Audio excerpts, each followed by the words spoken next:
Keytar Bear, I want to thank you for spending time with us. And because the topic of this episode is about service, what kind of charities are close to your heart?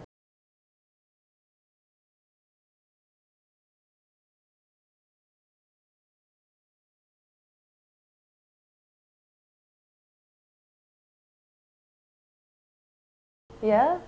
Wellness, career, service. Whole You. Insights on living a balanced, purposeful life. Welcome to Whole You TV. I'm Shannon O'Brien. Today I'd like to share a heartwarming service story that involves a Boston-based musician that goes by the name of Keytar Bear.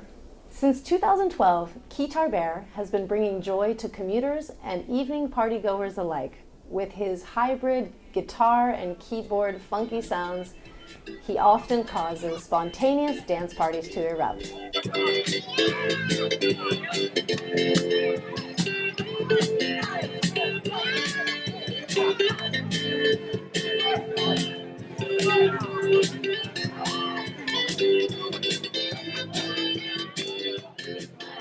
On April 29, 2014, Keytar Bear was playing in Harvard Square when a drunk man punched him in the face and broke his nose.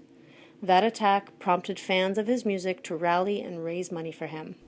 Today, I have the pleasure of speaking with Abby Taylor, the main catalyst behind the fundraising event for Keytar Bear. Abby, thank you so much for being on Whole You TV. Thanks for having me. What inspired you to help Keytar Bear in the way that you did? I saw the news article and, I was very angry. And I realized someone should do something. And it was kind of one of those things where I was like, that person could easily be me. Why don't I just do something? You didn't know Keytar Bear at all. You'd heard his music, but it wasn't for a friend or a family member, for yourself. You were really going to get nothing out of it but to help another human being. All I basically had to do was make a Facebook event with his picture on it and then make an Indiegogo account. I think it maybe took an hour of my life to do. And then from there, it was all about everyone else just sharing it and kind of standing behind the cause of making him happy. Within hours, we reached our goal, and overnight, we were at almost $5,000. And I was completely shocked. We had over 500 people RSVP'd. We connected after the event, and we were both crying. We were both in tears, just because it was it was such a whirlwind to meet him face to face, and to see who he really was, and see that he's just this very small man just out in the world, just trying to do his passion.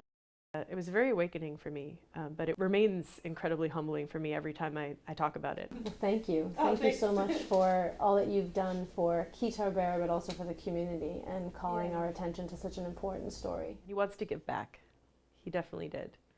The night of the fundraiser, he was just, how do I repay everyone for this?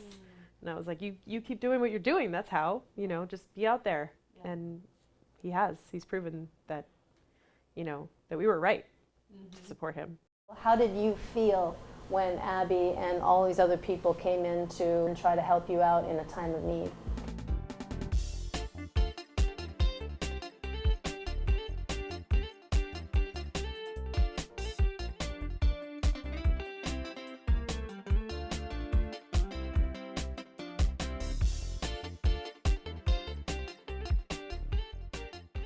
The focus of this episode is about service, and you are doing an incredible service to people, making people's day better, especially those people that are going to work maybe in a bad mood, or they came out of work and they're stressed out, and you're going to bring them some joy as long as you can.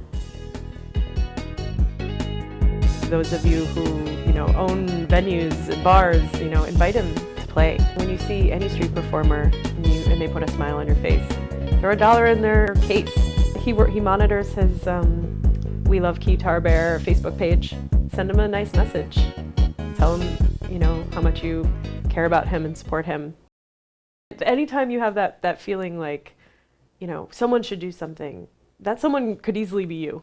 And it doesn't take that much effort. It's just, and that's what I've learned from this, is that when I have that impulse, I should just do it, just act on it. And 9 times out of 10, it comes back to you like so big.